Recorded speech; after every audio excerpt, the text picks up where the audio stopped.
Guys, my name is Ruel. My name is Mark. For today's video, gusto lang namin i-share sa inyo ang magandang balita, especially sa mga kababayan natin nasa Pilipinas na naghahanap ng work dito sa UAE.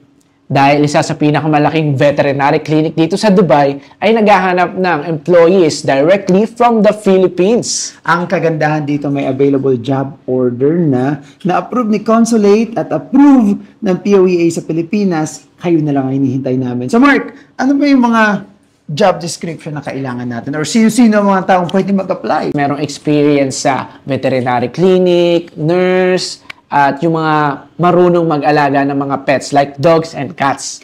You're right. So, graduate ng animal husbandry, graduate ng vet, or meron lang experience is okay kahit hindi graduate basta may experience, right? Yes. So, paano ba mag-apply dito, Mark? At yan, kung interesado kayo mag-apply dito, maaari nyo kaming i-email sa hr.vet00@gmail.com. Ayan na. So, guys, see you here in United Arab Emirates. Abangan namin yan, okay?